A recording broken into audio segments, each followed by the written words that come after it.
9월 19일 수요 저녁 예배 우리에게 주시는 하나님의 말씀은 사도행전 2장 4절 11절 말씀입니다. 그들이 다 성령의 충만함을 받고 성령이 말하게 하심을 따라 다른 언어들로 말하기를 시작하니라. 그레데인과 아라비아인들이라 우리가 다 우리의 각 언어로 하나님의 큰일 말함을 듣는도다 하고 아멘. 조선시대 백정을 아실 것입니다. 돼지, 소, 닭을 잡아서 파는 사람들이 백정이죠. 조선시대는 신분 사회였는데 당대 신분 중에서도 가장 천대받았던 계층이 백정이었습니다. 백정은 고기를 판매하면서 돈을 많이 벌었는데요. 아무리 돈을 많이 번다 해도 백정은 기와집이나 좋은 집에서는 살 수 없게 돼 있었습니다. 좋은 옷, 비단 옷을 입을 수도 없었고 심지어 집신도 신지 못하게 해서 맨발로 백정들은 다녀야만 했습니다. 백정에게 시집 가는 여자는 가마에도 탈 수 없어서 널빤지 위에 앉아서 혼인 장소까지 가야 했는데요. 조선시대 당시 백정은 짐승만도 못한 존재였습니다. 당연히 이름도 없어서 김씨, 박씨, 이씨 이렇게만 불렸는데 조선 마렵에 박씨라는 백정 한 명이 장티푸스에 걸려 죽어가고 있었습니다. 이 소식을 들은 사무엘 무어 선교사님이 이 박씨를 살려내려고 당시 고종의 의사였던 에비슨 선교사님을 모시고 박씨를 찾아가 치료해 주었습니다. 한 번만 방문한 것이 아니라 살려낼 때까지 여러 번 왕진하게 해서 결국은 박씨를 살려냈는데요. 이 사건을 겪은 박씨는 이 일이 너무나 경이롭고 놀라워서 감동이 되었습니다. 천한 백정인 자신을 살리려고 황제의 의사가 한 번도 아니고 여러 번 방문을 하다니요. 자기 같은 사람을 살리려고 무호 선교사님이 백방으로 뛰어다니지 않았습니까? 그래서 완쾌된 이후 박씨는 무호 선교사님이 설립한 교회를 다녔고 세례를 받고 이름까지 얻게 되었습니다. 이분의 이름이 박성춘입니다. 박성춘에게 있어서 신앙생활은 그야말로 신세계였습니다. 하지만 곧바로 시련이 닥쳐왔습니다. 양반 신자들이 백정과는 함께 예배드릴 수 없으니 백정을 내보내라 이렇게 선교사님을 압박하고 항의하기 시작했기 때문입니다. 무호 선교사님은 단호하게 거절하면서 이렇게 말했습니다. 하나님 앞에서 양반이고 백정이고 존재하지 않습니다. 하나님은 모든 사람을 동등하게 여기십니다.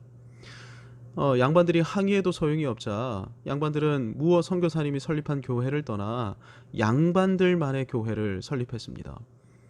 그러자 박성춘은 자기 때문에 교회가 텅 비었다는 미안한 마음과 또 복음에 대한 감격과 열정 때문에 백정마을을 순회하면서 전도하기 시작했습니다. 이때 박성춘이 이렇게 외쳤습니다. 백정은 사람 대접을 못 받는데 하나님은 백정도 사람 대접해 주신다. 이 말을 듣고 무어 선교사님이 설립한 교회에는 백정과 천민들로 가득 차기 시작했습니다. 소위 백정교회가 된 것인데요. 이 교회는 계속해서 성장해 나갔고 결국 3년 후 양반교회와 백정교회가 합치게 되면서 새 이름을 가지게 되었습니다. 이 교회 이름이 서울시 종로에 있는 승동교회입니다.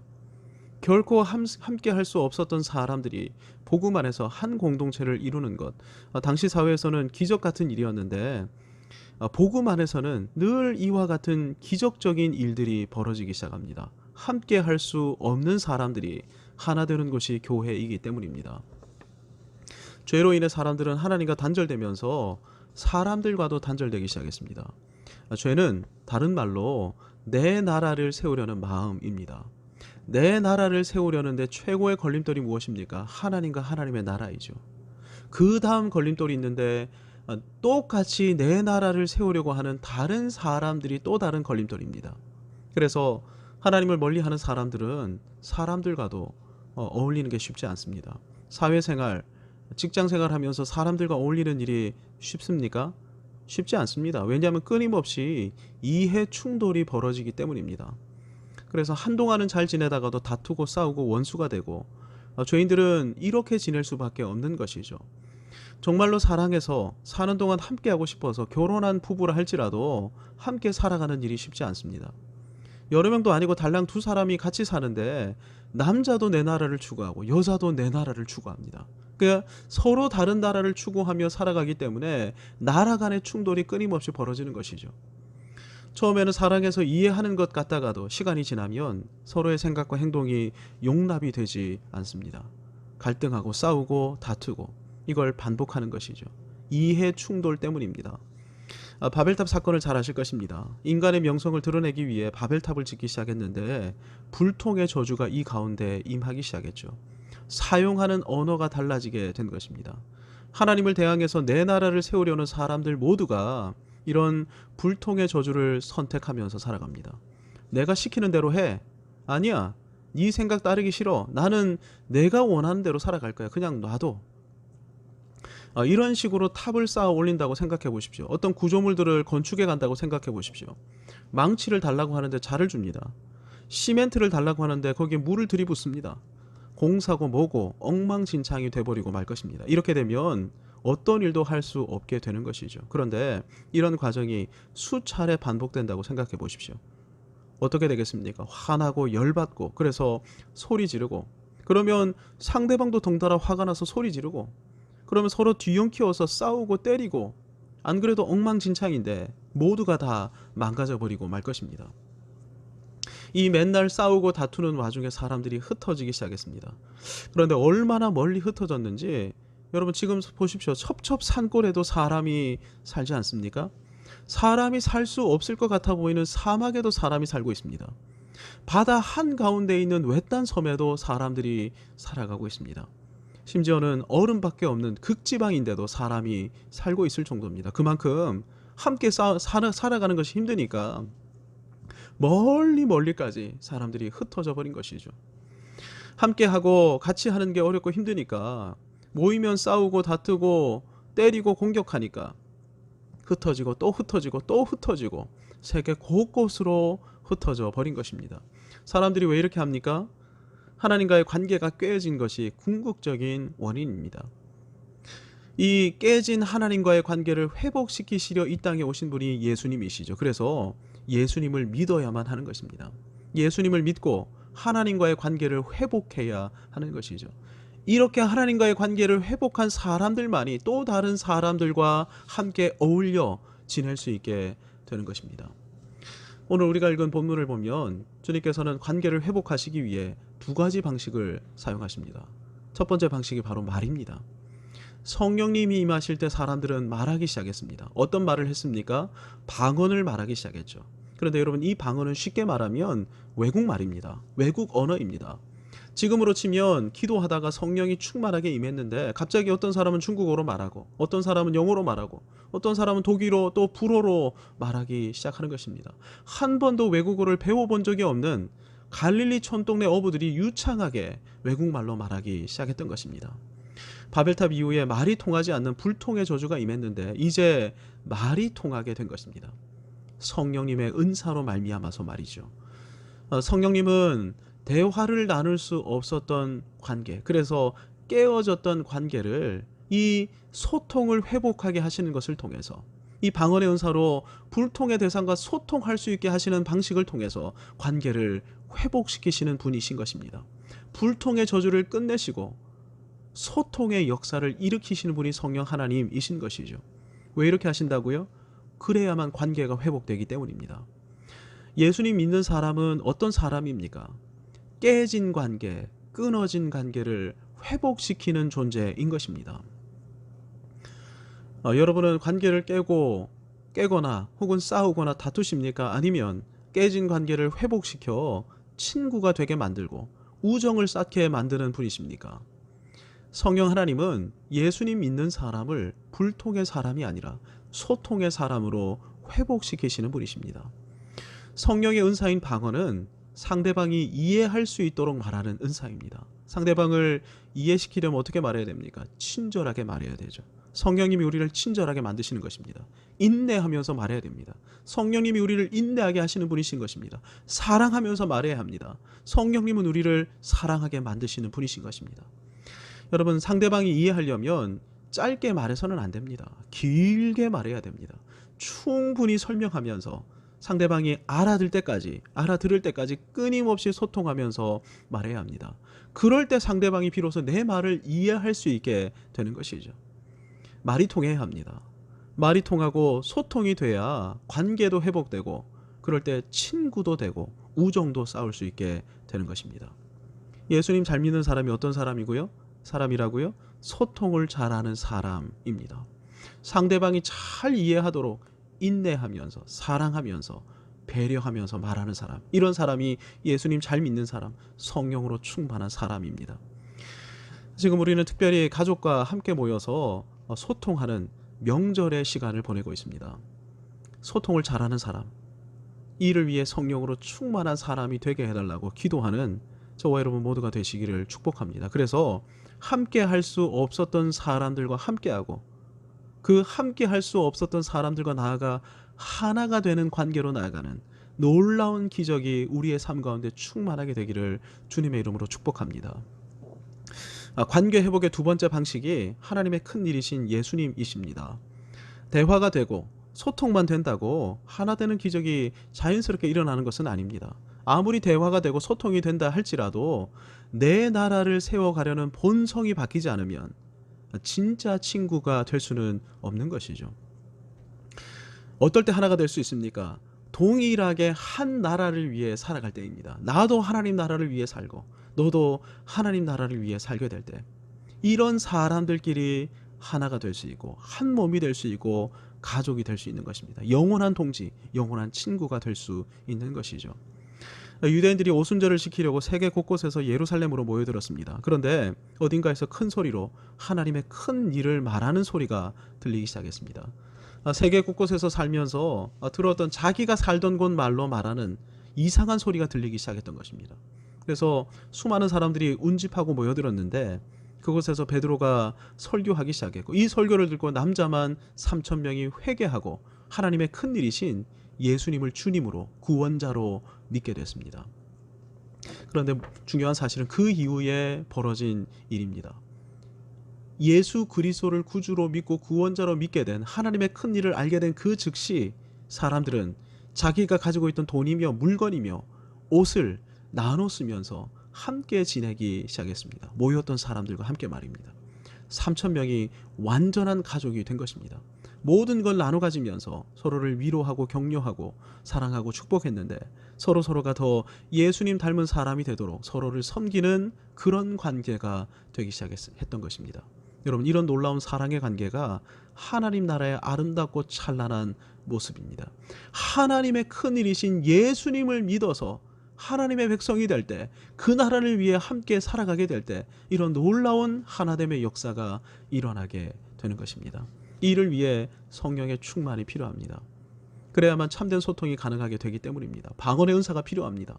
친절히 말하고 알아들을 때까지 인내하면서 말하고 소통이 될 때까지 배려하면서 말하는 소통의 은사가 필요합니다. 무엇보다 하나님의 큰일이신 예수님을 알고 믿어야 되고 그 와중에 하나님 나라 백성이 되어야 됩니다.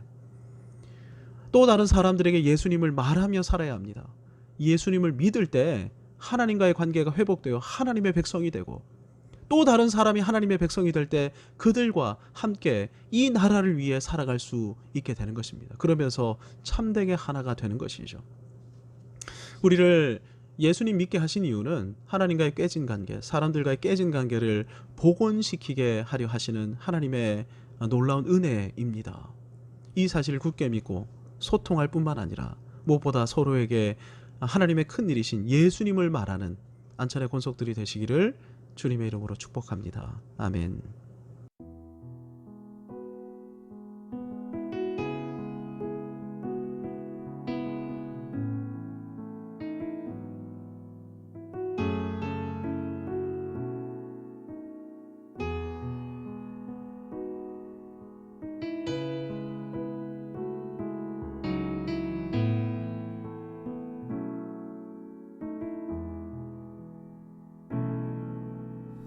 아바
아버지, 나의 영혼을 주께 부탁드립니다.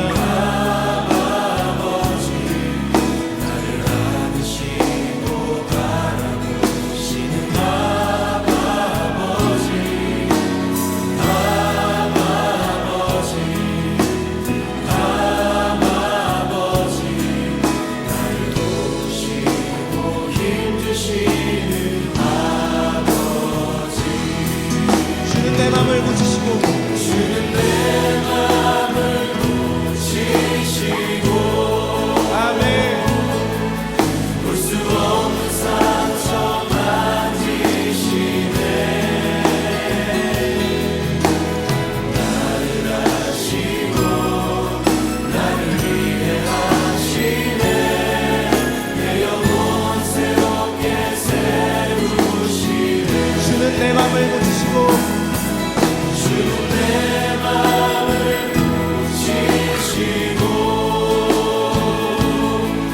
볼 수 없는 상처 만지시네.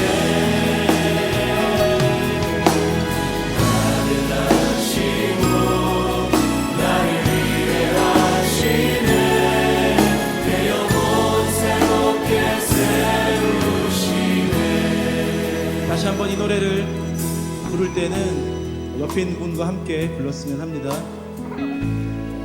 시간 아버지가 얼마나 당신을 사랑하시는지, 그리고 아버지의 능력이 당신에게 충만히 임할 것을 선포하고 기도하고 또 기대하는 마음으로 불렀으면 합니다. 다시 한번 불러보겠습니다. 아버지, 아버지, 너를 안으시고 바라보시는 아버지, 자리에서 다 함께 일어나시겠습니다.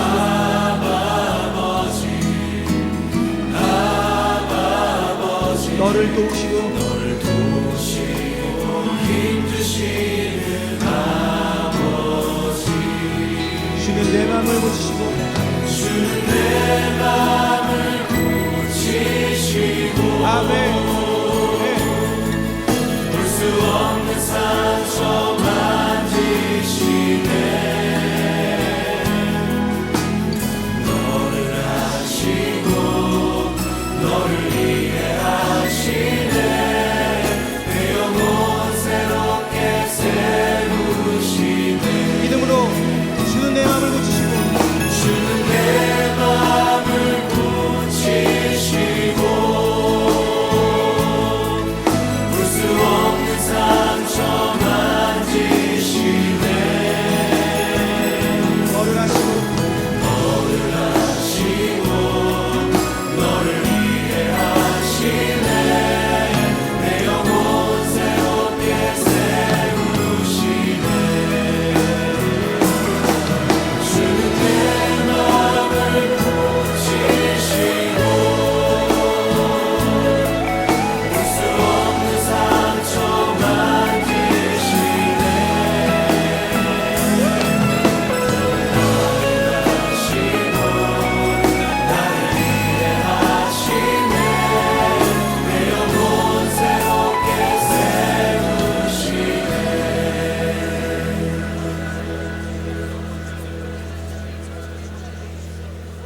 영광과 존귀로만 쓰신 우리 주님이 우리의 아빠 되심을 인하여 감사하며 찬양합니다. 아버지, 이분의 삶 안에, 이 형제님과 자매님의 삶 안에 다른 어떤 은혜가 아닌 우리 주님의 능력과 영광이 남은 삶을 이끌어 주시옵소서. 사랑하고 축복하며 예수님의 이름으로 기도합니다.